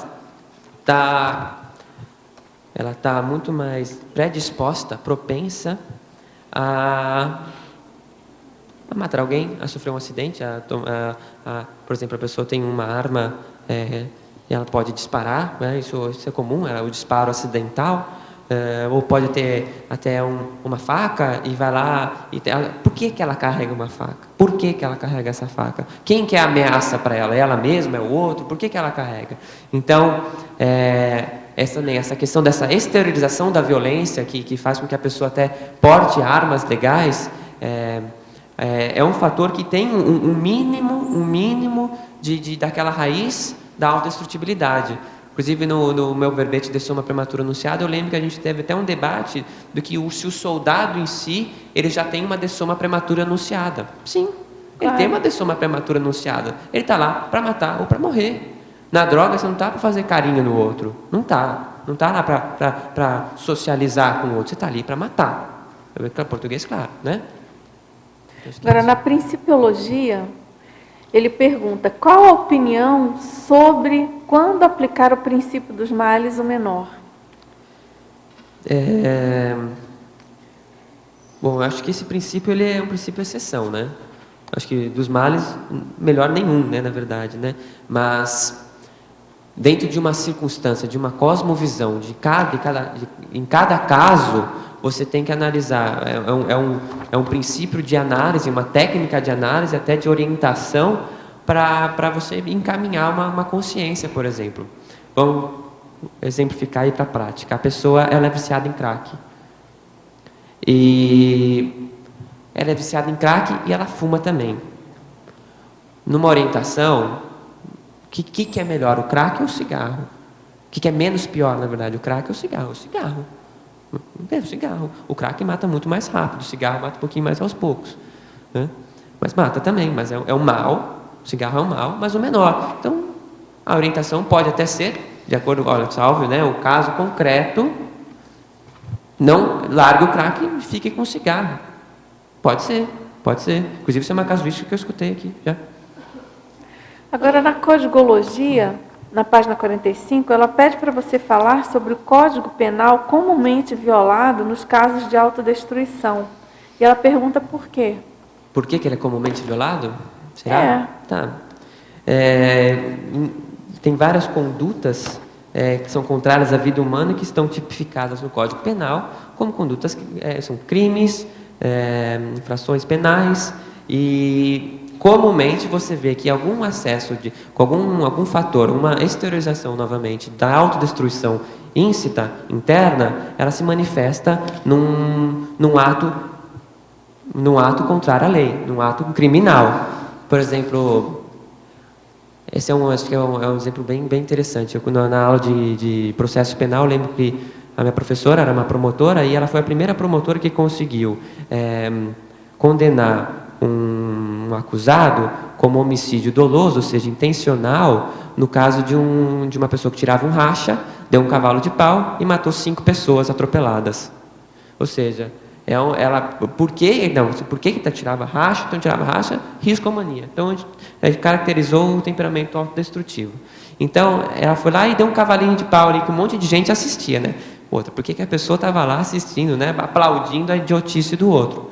Aí o cara vai lá, dá o cavalo de pau e atropela as mata 5. Então, olha lá, tá lá tipificado homicídio. Antigamente, poderia ser um homicídio culposo, sem intenção. Não, mas eu tenho cavalo de pau, mas eu não tive a intenção de matar. Não, mas você assumiu o risco. Então, foi assim que ela conseguiu, nesse caso, abrir essa jurisprudência. Né? Inclusive, hoje já se fala da jurisprudência de homicídio doloso, no caso, a pessoa bebe e dirige. Então, é uma conduta criminal, tipificada, né? Matar, né?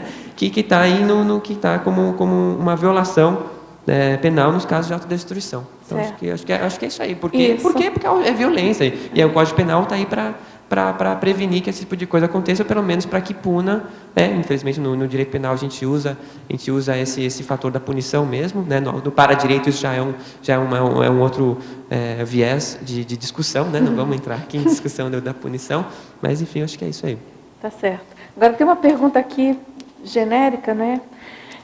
A teletertuliana, ela diz que encontro-me a pesquisar mais sobre espectrofobia, nome que encontrei na internet.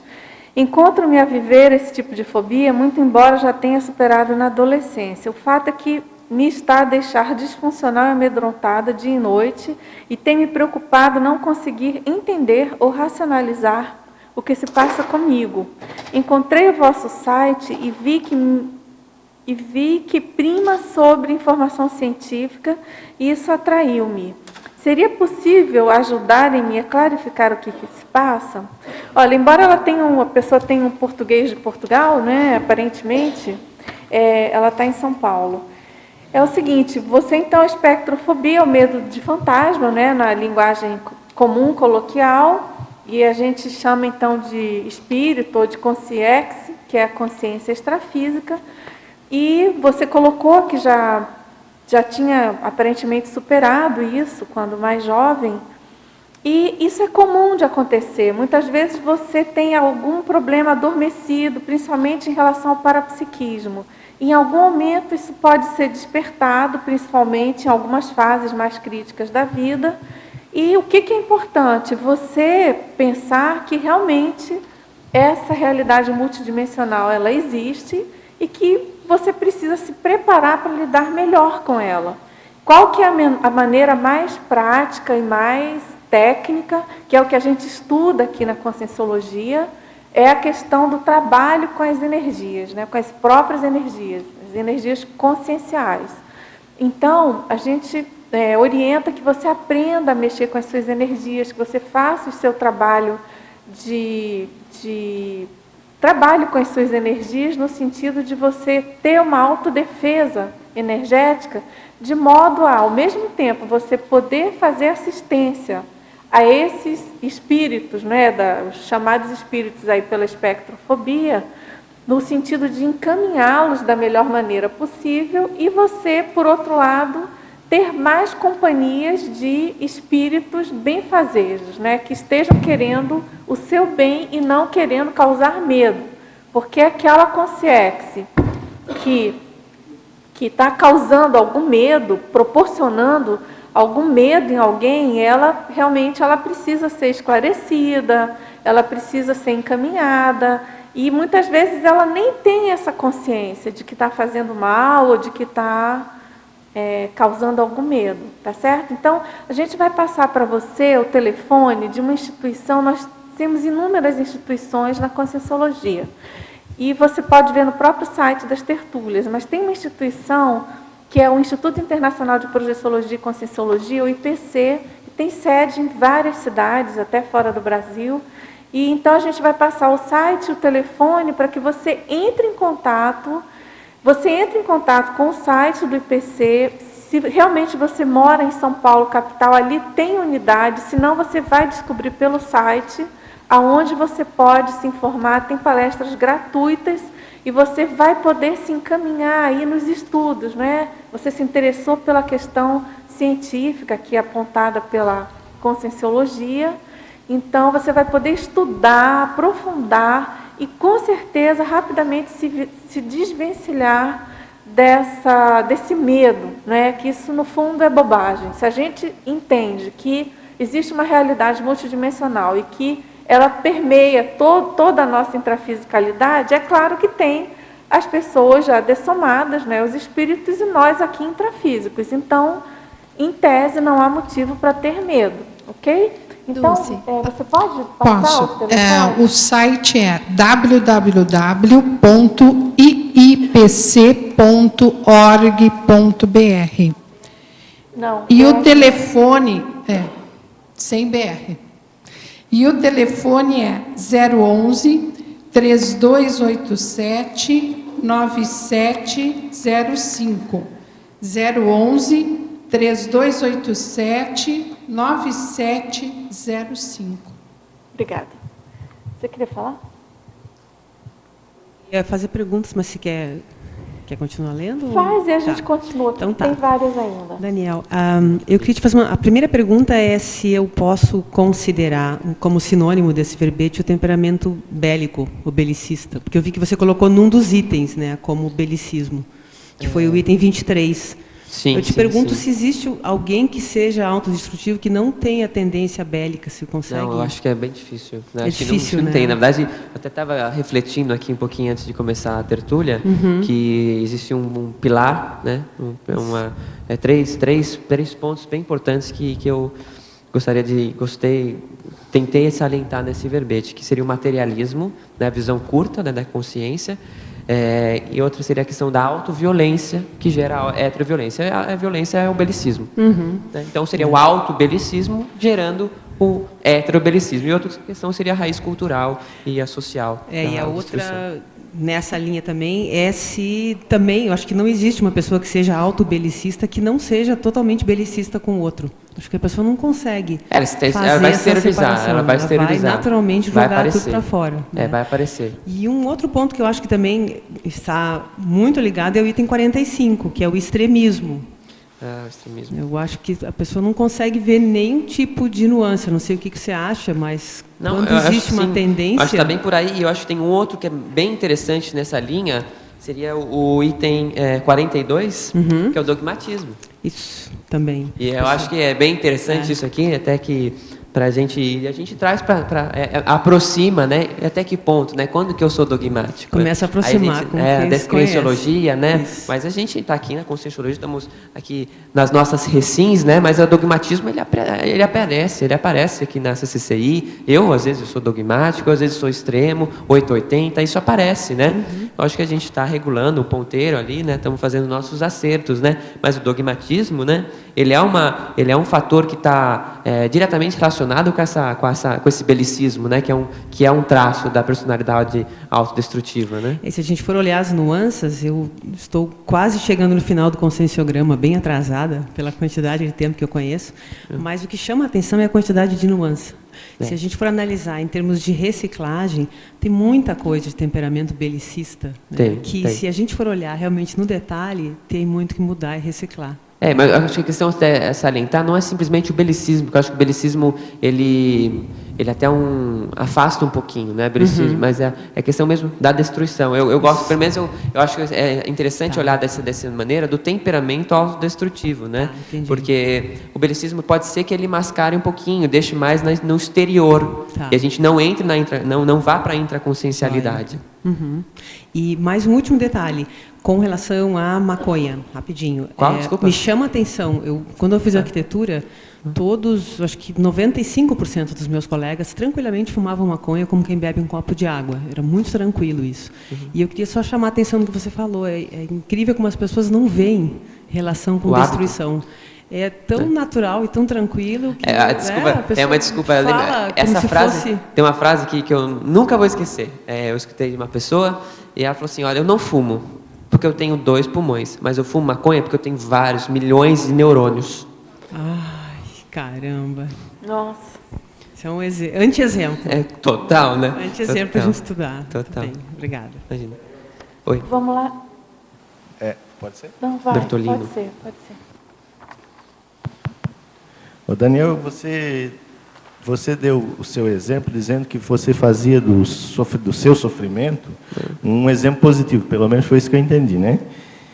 Então, eu te pergunto assim, na minha visão, isso é uma tendência do meio religioso, né? Tendência do meio religioso.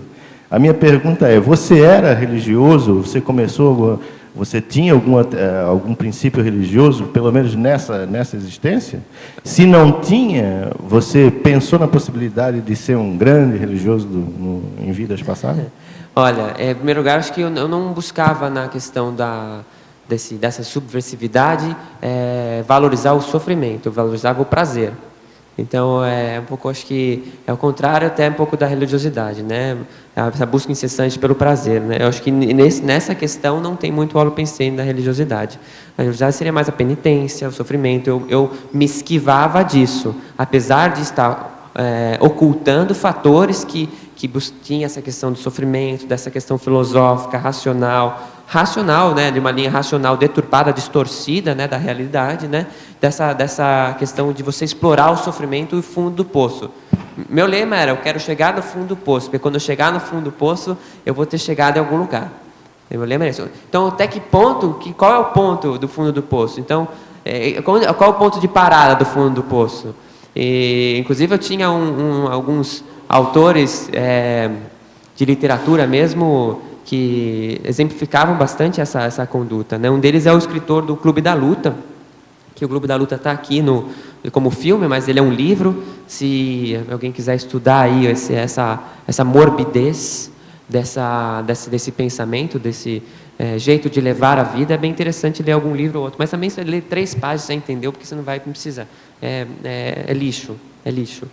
E, então, eu acho que a questão da religiosidade, apesar de eu ter sido batizado nessa vida aos 5, 6 anos de idade, eu nunca fui de frequentar a igreja, nunca fui nada, e eu acho que isso não é, holobiograficamente falando, um fator tão presente na minha personalidade. Você perguntou isso pelo dogmatismo, né?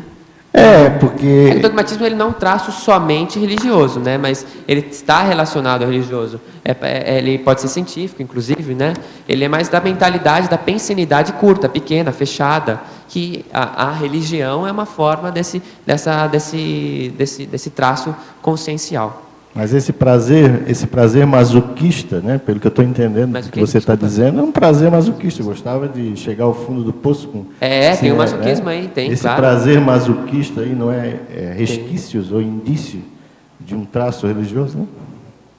Então, pode ser também, pode ser, acho que está tudo misturado. A gente passou, se eu nasci católico nessa vida, né, eu acho que o catolicismo esteve presente em outras vidas também. Ele estava ali também, foi estimulado, às vezes em outra vida eu também frequentava muito a igreja ou não, para extirpar os meus pecados, como alívio de consciência, alguma coisa desse gênero. E buscava também, às vezes, na religiosidade, algum fator algum refúgio, alguma desculpa para essa questão dessa autopenitência.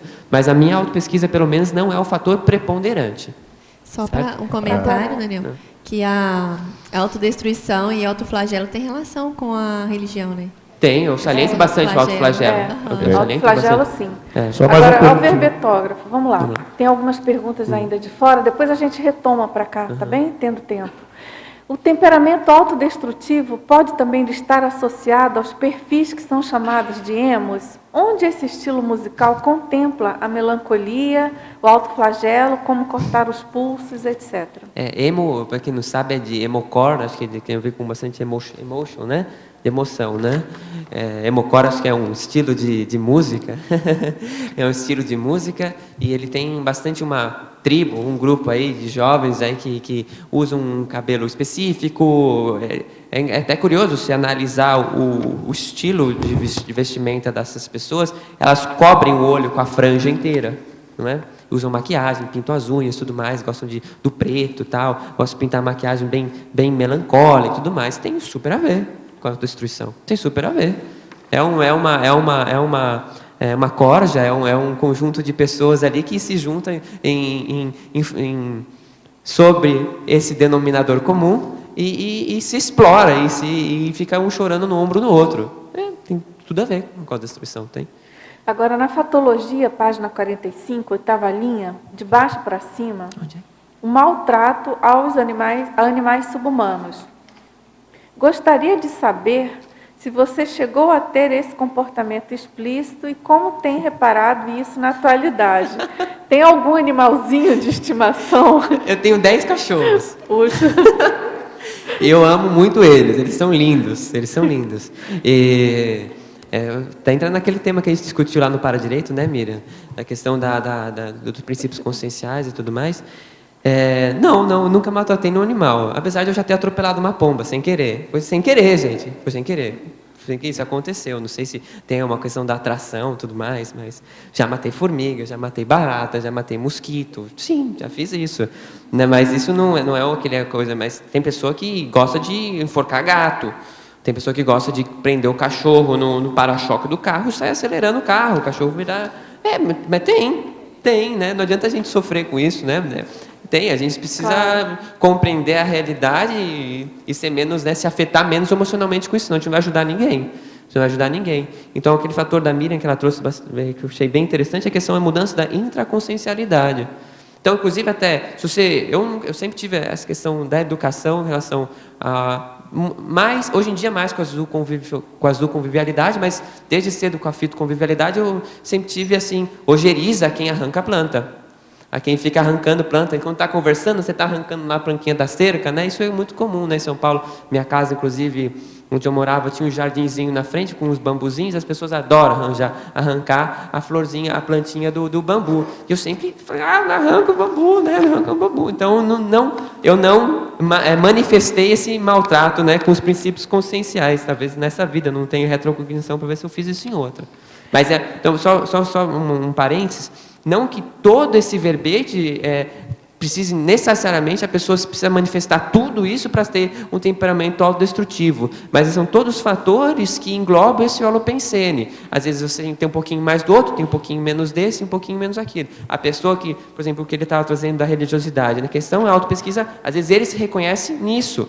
Né? E às vezes eu não me reconheço nisso. O meu dogmatismo ele se aparecia muito mais com o belicismo, na questão da guerra mesmo. E a guerra ela é dogmática, ela é imposição, ela é poder, ela é briga, é minha verdade, não é sua verdade, são os meus amigos, não são os seus amigos. E o dogmatismo, assim como na religião, na ciência, também na guerra se manifesta. E para mim foi muito mais a questão da guerra, dessa violência. Né? Agora, ao verbetógrafo, em caracterologia, na página 48, ela pede para você comentar 3 itens. A autopatia, que é o número 16. Certo. Podemos ir por partes? A Pode, vamos lá. Vamos por Item partes. 16 primeiro. A autopatia, ele é um verbete da enciclopédia. Se você quiser se aprofundar, baixa aí no site da Tertúlia. Você simplesmente não apresenta nenhum fator de sensibilidade em relação ao mundo que te envolve.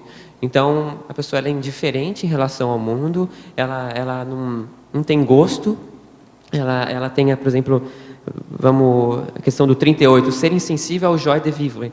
Você é insensível à questão, àquele prazer de vida. E a autopatia, ela está completamente relacionado a isso, porque ela simplesmente não faz menor questão do bem alheio, de ver a pessoa ali, sei lá, tem uma mãe ali espancando o filho no meio da rua, ou fazer qualquer coisa, ou se pelo menos sentir alguma coisa, que a outra arranca a plantinha na rua, sabe? A pessoa ela é totalmente imune e fechada e totalmente insensível a esse fator. Outro item é o 91, subversividade. Subversividade, acho que eu já comentei um pouquinho nele, eu já salientei bastante, eu até grifei aqui, que é um dos fatores que eu apresentava bastante. A pessoa, então, que cria essa justificativa aparentemente lógica, dessa lógica falaciosa desse estilo de vida, ela, como eu fazia, eu manifestava essa subversão a esses valores comuns do bem-estar, de você ir trabalhar, de você ter uma vida regrada, de você ter uma disciplina, de você arranjar um emprego. Então, eu pregava contra isso, né? Então, alguém vinha conversar comigo, até era uma referência para alguns amigos, olha o mau exemplo, né? De que eu era o bom vivant, então, quer conversar? Daniel, como é que você faz? Não, porque é assim mesmo que tem que ser, tal. A vida não é para essas coisas, tal. Então, isso é subversivo. O consultor baratrosférico. E o outro item é o 98, vazio.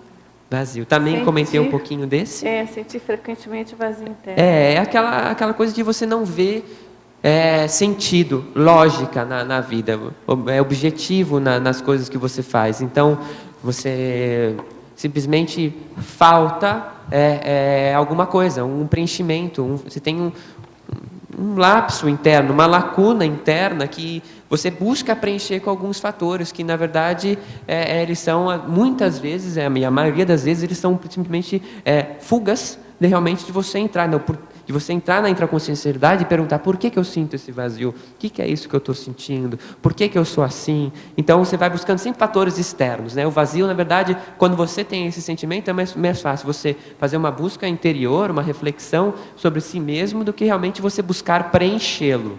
Né? Inclusive, o paradigma consciencial de se preencher, na verdade, não é que preencheu. Eu compreendi as coisas a partir de outra ótica. Aquilo foi assimilado. O paradigma consciencial ele está não inteiramente isto, senão seria 100% teático, eu não sei, né? Até a cosmoética, né, que faz parte do paradigma consciencial, então é difícil a gente falar que é 100% cosmoético, né? Mas ele já está assimilado, ele faz parte de mim. Daniel, eu vou ler duas perguntas que elas estão relacionadas. Você já comentou um pouco, mas acho importante abordar novamente. Uma fala assim, você falou agora há pouco, sobre as leis do cosmos. Você poderia falar mais e como estas leis influenciaram o seu verbete? E a outra pergunta, você poderia relacionar o temperamento autodestrutivo com os desafios da paradireitologia? Interessante. Então, eu comentei um pouquinho já. Como eu já estava falando da questão da subversividade, vamos por aí. Pega a lei da ação e reação. Toda ação leva uma reação. Em primeiro plano, a gente tem uma análise, por exemplo, daquela minha ação, de eu ter tentado subverter algumas pessoas, aliciar para esse estilo de vida. Eles geraram uma reação que, às vezes, até esses colegas, essas pessoas com quem eu conversei, acabaram indo um pouquinho para esse lado. Então, a primeiro plano, você tem essa reação. Em segundo plano, isso aí vira uma ação. Então, que gera a minha responsabilidade sobre aquilo. Então, a reação cai sobre mim, né? Qual que é a sua responsabilidade? A reação é essa. Hoje em dia que eu tenho consciência que eu tenho, tenho meu dever para com aquilo, eu assumo essa responsabilidade e hoje em dia eu busco restaurar evolutivamente aquilo que eu fiz. Então eu assumo o erro que eu fiz e busco eu mesmo dar a reação para que a própria essa imposição do não vamos entrar aqui em debates, né, sobre palavras paradireitológicas, né, para que eu entre no determinismo e eu acabe tendo que arcar com as consequências. Eu assumo as consequências e eu já faço essa recim e eu mesmo dou minha reação. Eu não sei se é 100% correta, mas aos poucos eu vou buscar, não sei se nessa vida, inclusive, né, é uma pública assistencial, então ela vai para a intermissão, ela vai indo por aí pela frente. Então, eu assumo a minha responsabilidade. A segunda pergunta, qual que era? A segunda está bem relacionada, mas ela é mais ampla, que se você poderia relacionar o temperamento autodestrutivo com os desafios da paradireitologia. Sim, pode relacionar, porque a paradireitologia é uma mega fraternidade e ela está aí para intraassistência. Então, o paradireitólogo ele precisa ter uma cosmovisão, buscar a cosmovisão pelo menos, para poder compreender a pessoa que tem essa personalidade autodestrutiva para poder assistir, sem sentir ojeriza, sem sentir nojo, sem se afetar emocionalmente com ela, e é realmente abraçá-lo mega fraternalmente. Às vezes, a gente vê, às vezes o maior mega assediador, ele está ali, ele esconde toda essa questão de uma autodestrutibilidade, uma fragilidade interna enorme. Então, se você não tem essa compreensão dele, apesar de você realmente ter toda essa noção de que é errado, precisa ter vergonha na cara e tudo mais, mas se você não tiver a consciencialidade ou humanidade naquele fator, só no jargão mais intrafísico, né, no senso comum, que é a humanidade, aquela compaixão para com o outro, e isso é para direito, você não vai conseguir assistir. Daniel, Oi, Lourdes. Oi. Eu queria te dar, como psicóloga, queria te dar os parabéns pelo verbete. Está muito bem feito, muito bem escrito. Tiveste uma grande autoexposição também. A questão dos itens está fantástico mesmo. Eu gostaria de dar um contributo também, um pouco da área da influência da educação na infância, ou da infância mesmo. Não sei se sabes, mas alguns estudos já mostram que logo na gravidez, quando a mãe tenta cometer suicídio ou quando a mãe tenta provocar aborto e não consegue, essas pessoas têm tendência, na idade adulta ou mesmo na infância e na adolescência, a ter este temperamento mais autodestrutivo. Okay? Para quem quiser estudar mais sobre esse assunto, há um grande terapeuta, que é o Maurice Netherton, já um senhor com a idade do Valdo, que apresentou até uma teoria que é o padrão de sobrevivência, ou seja, nós na gravidez, nós não conseguimos separar as emoções da mãe com as nossas, então o feto está completamente, na vida fetal, nós estamos completamente imersos no psicossoma da mãe e tudo mais. E o que é que acontece? Então, os primeiros registros de sobrevivência nós vamos ter tendência a ter ao longo da vida. Então, se houver um padrão, se na mãe houver um comportamento autodestrutivo, claro que isto é para a autoanálise, ou seja, para uns faz sentido a religião, para outros faz sentido a guerra, cada um vai ter que fazer a sua autoanálise, se faz sentido ou não. Mas só então para concluir... porque acho que é importante isto. Então, uma das questões é também a pessoa que tem esta tendência adulta e não encontra na sua autoanálise, não esteja a fazer sentido nem o belicismo, nem a religião, nem nada. Uma questão importante pode ser investigar como é que foi a gravidez logo. Okay? Eu tinha uma pergunta, se calhar já não há tempo, era só a técnica interassistencial do espelho. Essa eu falei, mas... já falaste, então eu falei um pouco dela, quer que eu... porque o nosso tempo encerrou. É melhor que depois eu falo para você, Lourdes. Nós agradecemos, então, a presença de todos, tertulianos, teletertulianos. Tivemos muitas perguntas, muitas participações e, com certeza, você fez muita assistência. Então, esperamos os próximos, sem verbetes, pelo menos, e agradecemos a todos os nossos comerciais. Muito obrigado. As pontuações da tertúlia de hoje foram 44 assinaturas no livro de presença, 19 perguntas presenciais e 17 perguntas online. Hoje teremos 3 recados. Mércia, Poliglotismo Parapsíquico, Lourdes Sá, curso Educação Despertológica, Cíntia Alves, CIPES. Mas antes, os amigos da enciclopédia. Boa tarde. Nós convidamos aqui mais uma vez vocês, tertulianos, e principalmente hoje os teletertulianos e teletertulianas, a se tornarem amigos da enciclopédia. O que é isso? Este programa, ele sustenta, ele mantém, ele é o provedor financeiro das instâncias, das estruturas que produzem enciclopédias da Conscienciologia, que é este tertuliário, o Holociclo e Holoteca. Ninguém vai negar a importância dessas 3 mega estruturas. A enciclopédia, ela não tem preço, o valor é inestimável, mas ela tem um custo. E esse custo, quem mantém é esse programa. Se você quer saber mais sobre o programa, entre em contato com o CAEC pelo telefone 45 35 25 26 52 ou entre no site www.enciclopediadaconscienciologia.org e se torne amigo ainda hoje. Muito obrigada. Olá, boa tarde a todos. Convidamos você para o curso Poliglotismo Parapsíquico.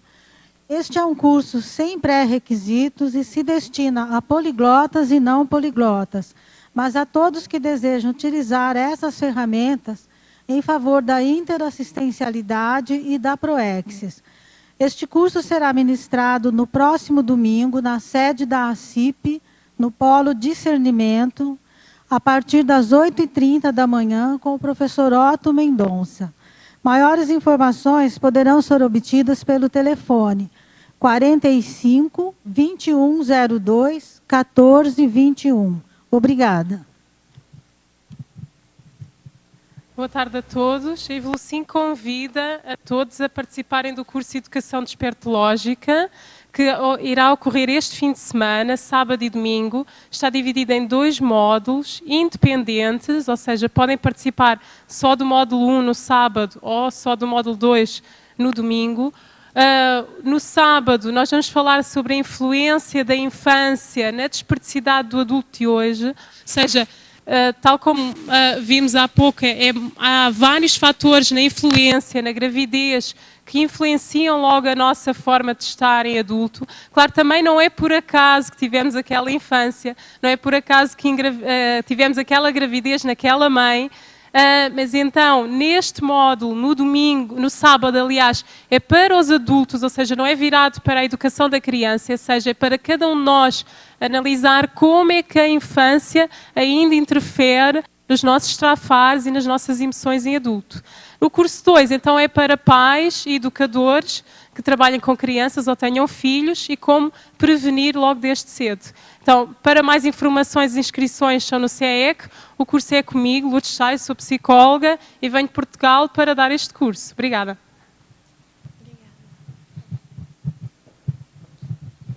Boa tarde a todos. O IPC tem um convite especial para fazer para vocês, tertulianos e teletertulianos de Foz do Iguaçu e região.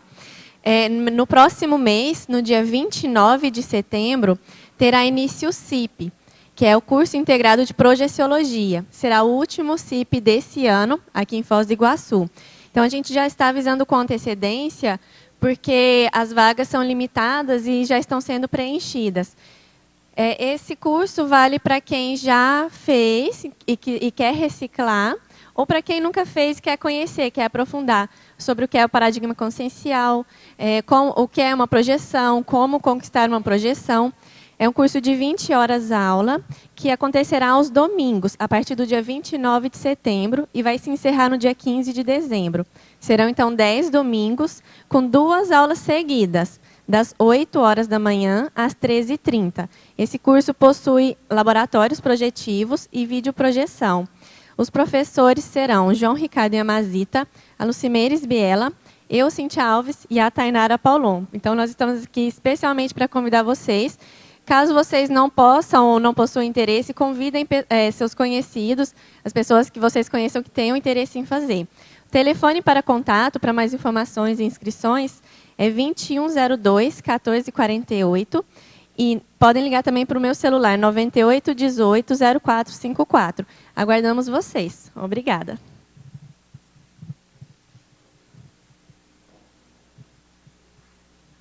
O verbete de amanhã será autoarticulação comportamental homeostática, especialidade autocoerenciologia, verbetógrafa, professora Fabiana Cerato. Boa tarde a todos e obrigada. Até amanhã.